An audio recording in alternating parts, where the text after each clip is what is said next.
All right, title of the video. Don't kettlebell swing until you can do these two exercises. All right, so first things first, I'll just go over the kettlebell swing quickly. I'm not gonna give much detail, but I just want to explain that it's not like some hybrid of a squat and a shoulder raise, which most people know that by now. It's 2018, but you'll still walk in any gym in America and see this type of malarkey where, okay, it's just not that, okay? And as you start to go heavier, if your client tries to do that, or if you try to do that, you're just gonna mess up your lower back, and you're getting nothing out of it because it's nothing, okay? I've actually seen a trainer say, oh yeah, I purposely give it slow. It's better than doing it fast. And it's like, no, you just literally don't understand it, okay? Not that I'm some kettlebell expert, but for what's worth. All right, so the swing itself it's a deep hip hinge, okay? And it's basically, it's best explained by highlighting the fact that it's almost two concentrics, meaning typically the concentric would be like, that's like the lockout on my bench press, or like when I pull up, or for an RDL, it would be eccentric, concentric, eccentric, concentric. With the kettlebell swing, what would be the eccentric is it should be approached as a concentric because you're pulling that bell through your legs. Okay, you're not letting the bell, you're not like babying it, you're actually pulling it.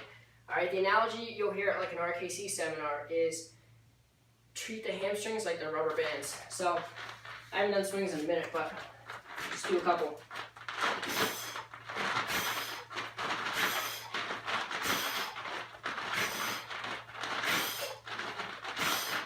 All right, so you notice I'm not like babying it, okay? It's coming through to here, all right? And I am pulling it. I am forcibly loading my hamstrings and my butt. And then once I get here, you'll have like that rubber band effect where you snap through, okay? And when you snap through, you're not like snapping through and letting your back go into like an overly arched, extended position, okay? You're tucking your butt, crunching your abs, like you're going to salute somebody. Just like you're gonna do a plank, okay? Which is one of the exercises I'm gonna show.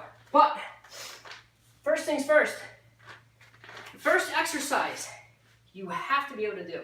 Like, if you cannot do this exercise, you should not touch the kettlebell swing.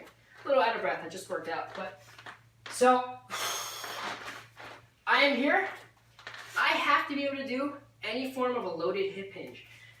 All right, meaning bottom loaded RDL. Toe down, knee out, sit straight back.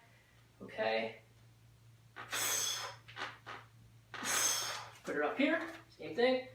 Sit straight back. Because it's like logically, if I can't do that, how on earth am I gonna pull that bell through my legs without obliterating technique? Okay, so that's number one, is any version of a loaded hip hinge, whether it's RDLs, good mornings where it's on your back, whatever, I'm trying to think of others. It's just any loaded hip hinge. You have to be able to do them, okay? I'll give some technique on that real quick. So, if I'm here, I'll do it from here because this is more swing-like. My shoulders cannot just be shrugged and relaxed. They have to be pinched down and back the whole time, okay? So, here they are, sitting straight back, locked out. What is this doing?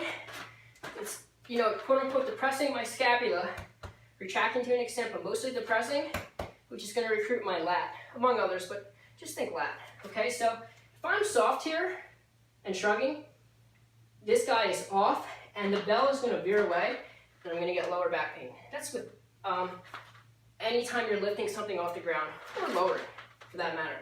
Okay, so if he's here, bring him in. Pinch him down and back, but mostly think pinch down, okay? So off, on, off, on, okay? So that's exercise number one. Another exercise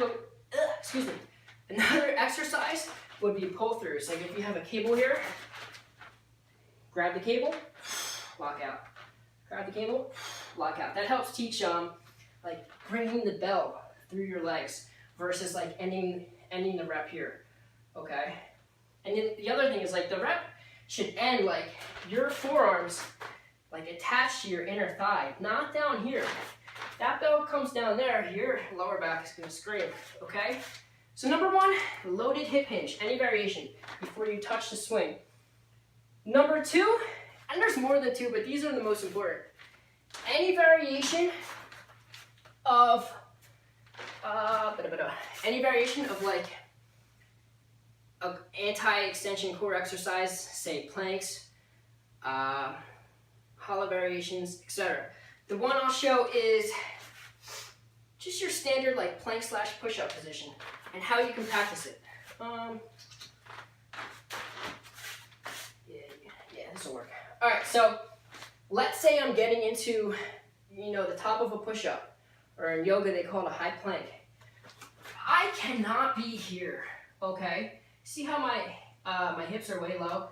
My lower back is arched. Hips up, tuck. Hips up, tuck. Hips up, tuck. Pinch your shoulders down, pull your chin back, tuck, hold, and create as much tension as possible. Even if I'm from here, from a traditional plank, same concept. Get out of the idea of, oh, I can hold the plank for 3 minutes. It's like, yeah, but can you hold the plank for 20 seconds while somebody's pushing on you as hard as they can or standing on your back? All right. When you train pretty much anything, you shouldn't be relaxed unless you're training like flowy type movement. Okay. If you're doing a plank, I mean, like that shoulder pinch as hard as you can, chin back as hard as you can, butt tucks, ab crunch as hard as you can, and you can do it for. I'm gonna cut my foot. You can do it for, say, reps with the tucks or just hold, but try to shake, okay? Try to shake.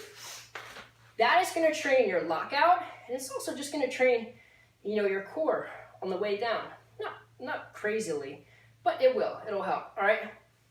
And then another one, I'll throw in a third, is just a hamstring dominant bridge.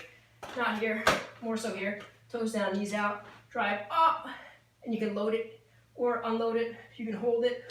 You do reps, okay?